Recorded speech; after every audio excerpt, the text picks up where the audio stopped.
Hi, this is Shring Siddharth once again. Welcome to the next video of this course of Java Fundamentals and Basics.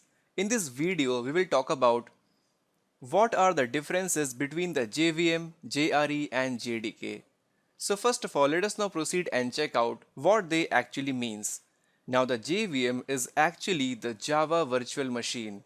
So this is actually virtually present in your software or hardwares, and it simply helps to execute the Java code in your device, and it has no physical presence in your device, right? So the Java virtual machine simply provides the environment for the code execution. And now next comes the JRE. So let us now represent it with the help of green box.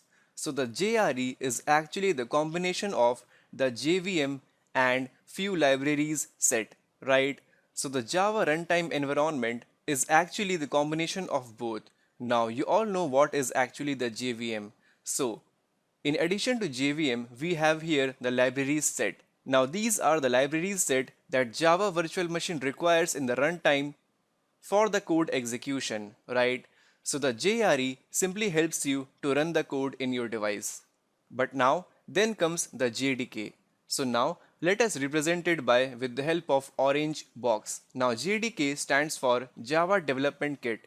So this Java Development Kit contains the JRE, in which we have the JVM plus the libraries set, and in addition to JRE, in case of JDK, we have the development tools, right? Now, the JRE, as we all know, only helps to run the code. But if you want to develop some application or write some program, so for that you need some development tools such as the debugger, compiler, executor, and so on. So all these are actually present inside the development tools. So the JDK helps you to develop some Java applications, right? So these are JVM, JRE, and JDK in sequence. So let us now proceed and know these JVM, JRE, and JDK personally. So what actually is Java Virtual Machine?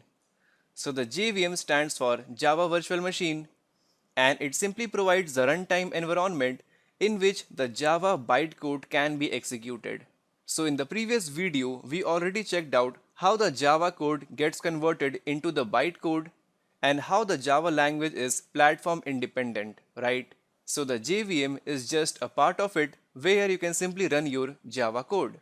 And now next, what are the tasks of the JVM? It simply loads the code, verifies the code, execute the code, and simply provides the runtime environment for the code execution. So without JVM, you cannot run any code, right? And at the end, the Java virtual machine is actually platform dependent. That is, whatever device or softwares that requires Java to run have different JVM configuration. So that is why we say the JVM is platform dependent. Fine. And now next, we have the JVM does not exist physically. That is, you cannot see the JVM in your device. It is actually just an environment which is abstract in nature. So this was all about JVM. Now proceeding forward, what is JRE? Now the JRE is actually the combination of JVM plus libraries set. So here JRE is JVM plus libraries, and it is actually known as the implementation of the JVM. So whenever we actually try to run the Java code, the JVM requires some libraries set or some files for the code execution. So that is why we say JRE is actually the implementation of the JVM. And now to run any Java program, the JRE is actually the minimum requirement.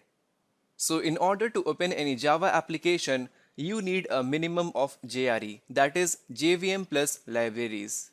And next, we have JRE contains set of libraries that JVM uses at the runtime. And next, we can say the JRE physically exists, that is, it is not abstract in nature compared to the JVM. And at last, we have the JRE is platform dependent because the JVM that constitutes the JRE is also platform dependent. So that is why the JRE is also platform dependent in nature. And now proceeding forward, let us now proceed and check out what does this JDK stands for.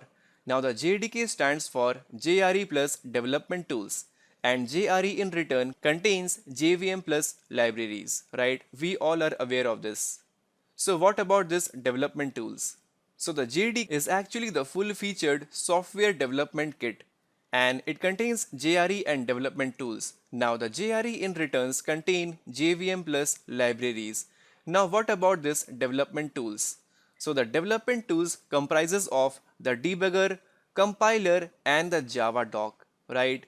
So you can say the JDK is actually the complete package for any Java application development. You can run your code, execute your code, launch your application, etc. etc.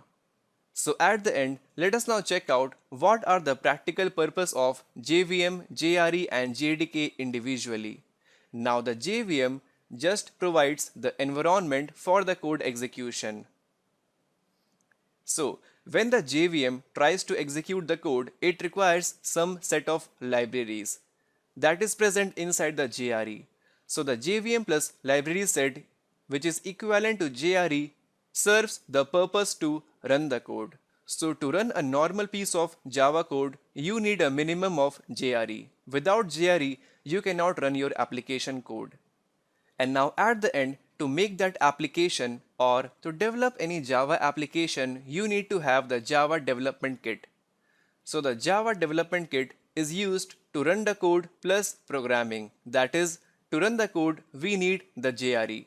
And for the programming or development of any application, that is writing any code and testing it with the help of debugger, we need some development tools. So for that, we need this development tools component that comprises of the compiler, debugger and the Java doc, right? So the JDK serves as a complete package to write any code and then run it with the help of JRE. So in this video, we learnt about JVM, JRE and JDK. So meanwhile, if you like what you saw, please subscribe to my channel SmartHerd and also do leave a comment below this video. Thanks for watching and have a good day.